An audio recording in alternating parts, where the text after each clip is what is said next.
Kingston m'a trompée. Je sais pas si vous avez vu les stories d'hier de Benoît par rapport à la tromperie que j'ai appris. Mais j'aimerais vous faire une vidéo un petit peu explicative pour recontextualiser cette histoire et ce que j'ai appris.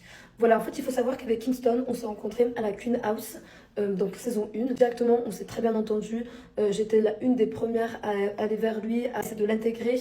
Voilà. On passe la plupart du temps ensemble. On me fait même des reproches parce que je passe de moins en moins de temps avec ma soeur et mon temps, je le consacre plutôt à lui. C'est-à-dire qu'on est tout le temps collés, on regarde la télé ensemble le soir, on mange ensemble, on fait tout ensemble tout simplement. Il me dit des choses aussi à la saison 1 que il se sent vraiment bien avec moi, qu'avec moi il peut être vraiment lui-même, que maintenant qu'il a croisé ma route, qu'il ne me lâchera pas. Plein de choses comme ça qui ont fait qu'au fur et à mesure du temps, de base avec Kingston, je devais parler avec lui. C'était pour moi vraiment du buzz. Je me disais, voilà, c'est que pour le buzz. Ce mec-là, moi, j'ai pas forcément envie de parler avec lui pour du sérieux parce que ma relation avant, en fait, elle m'avait vraiment fait souffrir. Donc, je voulais pas de mec, de trucs, de muche. Et de par les éléments que je viens de vous dire précédemment, le fait qu'on restait ensemble, je me suis attachée et lui, visiblement aussi. Enfin, maintenant, du coup, j'ai des doutes. Ensuite, vient la fin de la Queen House. Donc, bien évidemment, on est triste de se quitter. On se fait que des câlins. De là, il me dit, ouais, de toute façon, moi, le 10, le 20 ou le 21, je dois partir à Paris. Parce qu'il avait des trucs à faire. Il me dit, j'aimerais bien que tu viennes avec moi. Je dis, je pouvais pas parce que je devais aller voir ma grand-mère. Ma mère qui arrive, il monte à Paris et il va voir sa meilleure amie. Enfin, sa meilleure amie vient avec lui apparemment. Et de là, je suis un petit peu énervée parce que je me dis, bon, je sais pas, j'étais pas énervée, mais je me suis dit, bon, il va voir sa meilleure amie. Bon, c'est quelqu'un que j'aime bien, ça me dérange un petit peu. Et il fait une action en mode, il m'avait renommé sur son téléphone Lorella mon bébé ou Lorella mon amour, je sais plus ce qu'on s'était dit, voilà. Et il m'avait renommé en mode comme ça. Et là, bam, il avait enlevé, il avait juste mis Lorella. Donc ça m'avait saoulée, j'avais rien dit. Ensuite, il y avait le sujet de qu'on devait se voir. Donc, c'est-à-dire que c'était quelque chose dont on parlait. Lui me disait, oui, j'ai vraiment envie de te voir. Parce qu'aussi, j'aimerais bien qu'on voit si ça peut marcher tous les deux dans la relation en dehors de la Queen House. Si ce qu'on vit, est-ce que si ça marche vraiment entre nous, moi, je serais prêt à venir à Toulouse parce que j'ai pas de lien d'attache avec ma ville.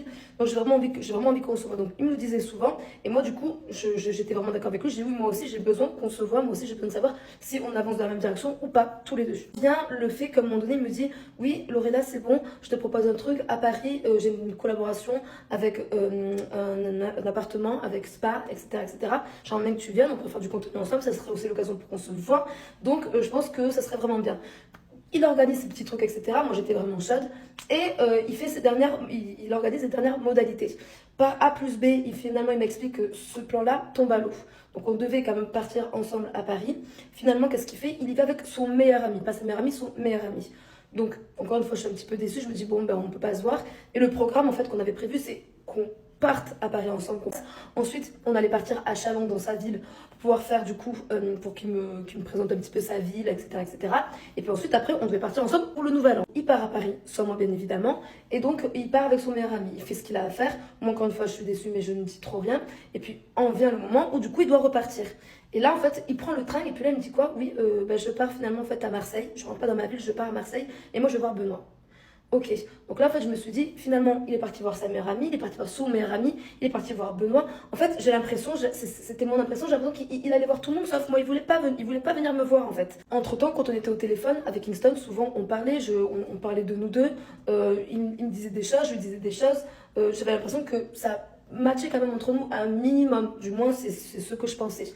Donc finalement, il part à Marseille, ça a été la goutte de trop. Je me suis dit en fait, ça fait des semaines qu'on essaie de prévoir de se voir. Finalement, tu vas à droite à gauche, mais tu ne viens jamais me voir ou tu me proposes même pas. Écoute Lorella, moi je sais pas, j'aimerais bien, c'est peut-être un peu compliqué que moi je vienne à Toulouse, mais sinon Lorella, tu peux prendre ton billet et venir me voir à Chalon. Non, ça c'est quelque chose qui m'a jamais vraiment proposé. Du coup, de là, je le quitte, je me dis écoute, maintenant je pense que c'est terminé, je pense qu'on n'est pas sur la même longueur d'onde, c'est terminé. Du coup, effectivement, je le quitte et lui, bien évidemment, il ne m'a pas retenu. La seule chose qu'il m'a dit, c'est il m'a dit oui, là tu m'as quitté au moment où j'étais en train de me rendre compte des choses. Mais ça, c'était voilà. À chaque fois avec ce mec-là, j'avais une petite voix qui me disait mais je sais pas si tu peux vraiment me faire confiance. Cette petite voix là, les filles là qu'on a, cette petite voix à chaque fois qui nous crie, mais on ne veut pas l'entendre. Ben, il faut l'entendre cette voix-là en fait. Et moi, j'ai été trop bête, j'ai pas voulu l'entendre. Du coup, envers cette fameuse histoire du Nouvel An où finalement en fait, il commence, même si on était plus ensemble, il m'a trahi avec Alexa parce ils se sont embrassés plusieurs fois. Ensuite, il y a eu l'histoire du meet-up où finalement ça s'est réitéré entre eux, mais ils ont couché ensemble. Et là, en fait, donc voilà, ça s'est terminé comme ça. Ensuite, je viens ici et je me rends compte de quoi? là c'était du coup hier, que une fille, donc le 25 décembre, on était encore ensemble, le 25 décembre, même il m'avait souhaité joyeux Noël, etc. avec ma famille, je lui avais dit pareil. Et je me rends compte que quoi, le 25, en fait, il avait parlé avec une fille, il avait ajouté une fille. Et puis plusieurs temps après, donc on n'était plus ensemble, mais malgré tout, ça reste une tromperie, ils ont couché ensemble. Donc en fait, ce mec-là, il m'a prise pour une idiote de A à Z.